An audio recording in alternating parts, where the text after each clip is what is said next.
Selamat siang, teman-teman.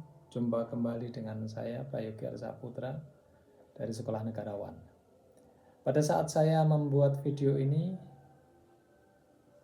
sedang terjadi demonstrasi besar-besaran di Pati, Jawa Tengah, di mana demonstrasi itu dipicu oleh pertama kebijakan Bupati yang menaikkan pajak bumi dan bangunan sebesar 250%. Yang kedua, komunikasi publik dari Bupati yang sangat buruk, amat sangat buruk, sehingga menimbulkan reaksi yang sangat keras dari masyarakat. Dan yang ketiga, sikap arogan, sewenang-wenang, serta fenomena feodalisme yang kita lihat dari sikap Bupati yang ditunjukkan melalui media. Tiga hal itu kemudian menimbulkan gelombang kemarahan masyarakat, dan mereka akhirnya pada hari ini memutuskan untuk menggelar demonstrasi. Hal itu membuat saya teringat akan tiga hal. Yang pertama tentang novel Max Havelaar yang ditulis oleh Multatuli atau Douwe Dekker, seorang asisten residen pemerintah Hindia Belanda yang ditempatkan di Lebak, Banten. Kemudian saya juga teringat pada Samin Surasentiko, seorang tokoh masyarakat yang dianggap sebagai pembangkang yang menolak membayar pajak kepada pemerintah kolonial Belanda waktu itu.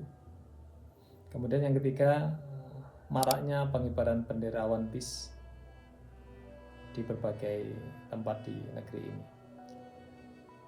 Yang pertama, tentang novel Max Havelaar karya Multatuli. Novel ini menceritakan tentang penindasan bukan oleh pemerintah kolonial Belanda. Pemerintah kolonial Belanda melakukan transaksi dengan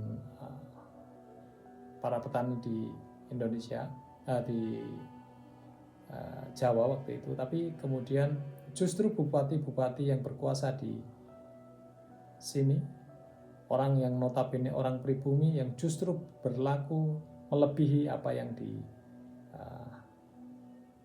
diharapkan oleh pemerintah kolonial Belanda. Jadi bupati justru berlaku lebih daripada apa yang diharapkan. Maka saat itu karena Max Havelaar bertindak sebagai asisten residen, dia melihat bagaimana bupati bertindak sewenang-wenang, arogan, feodal, dan semena-mena kepada rakyatnya. Maka dia kemudian memutuskan untuk menulis buku berjudul Max Havelaar. Itu berisi kisah nyata yang difiksikan tentang peristiwa-peristiwa yang terjadi di Lebak. Buku itu kemudian diterbitkan, dan beberapa tahun kemudian buku itu marak di Belanda, menjadi kesadaran politik di sana, dan akhirnya merubah kebijakan pemerintah kolonial Belanda terhadap negeri jajahannya, Hindia Belanda. Kemudian yang kedua, Samin Surasentiko yang mengajak komunitasnya untuk menolak membayar pajak kepada pemerintah kolonial. Kenapa? Karena dia merasa pemerintah kolonial tidak melakukan apapun untuk rakyat, tidak membantu apapun, tidak melayani apapun, tapi tiba-tiba datang untuk menuntut bayaran, untuk memungut pajak, dan itu yang dilawan. Samin tidak membangkang kepada negeri ini, tapi dia membangkang kepada pemerintah kolonial Hindia Belanda. Kemudian yang ketiga, belakangan muncul banyak dikibarkan bendera One Piece seperti ini. Ya. Nah, ini seolah-olah menjadi ungkapan batin seluruh rakyat Indonesia, di mana dalam situasi yang sulit seperti ini, kondisi ekonomi yang sulit, kemudian melihat pemerintah yang berlaku, oknum-oknum pemerintah yang berlaku sewenang-wenang, mereka yang korup, dan seterusnya, itu membuat rakyat marah. mereka ditarik pajak, disuruh membayar ini itu hanya untuk kehidupan mewah para pejabat. Sementara di sisi lain mereka tidak merasa menerima layanan yang semestinya. Saya kira kita akan dengan rela membayar pajak secara proporsional, dengan catatan apa? Dengan catatan kita melihat memang pajak itu betul-betul dikembalikan kepada rakyat untuk kesejahteraan dan kemakmuran rakyat. Kita bisa melihat salah satu contohnya di negara-negara Skandinavia misalnya. Di Denmark, di mana salah satu duta besarnya pernah berceramah di Universitas Indonesia, dan dia menyatakan, saya di sini duta besar, tapi ketika saya pulang ke Denmark, saya akan jadi seperti orang Denmark pada umumnya. Ke kantor, berangkat bekerja akan bersepeda, mengantar anak sekolah akan bersepeda, naik transportasi publik, dan seterusnya. Para pejabat di Denmark hidup tidak dengan kemewahan, tapi mereka betul-betul melihat dirinya sebagai pelayan dari rakyat. Maka yang sebaiknya pemerintah melihat ini bukan sebagai sebuah fenomena di satu titik hanya di Pati saja, tapi ini merupakan ungkapan dari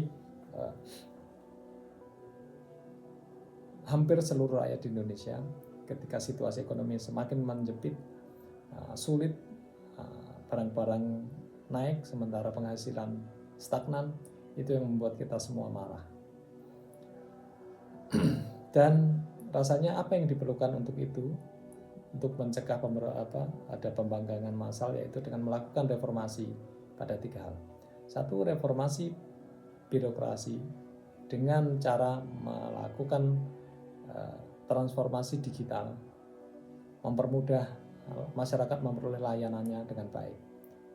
Kita sudah dibuktikan oleh berbagai pinjaman online, ada Shopee, ada Gojek, ada Grab, itu bisa kita transformasikan menjadi ke sistem pelayanan publik.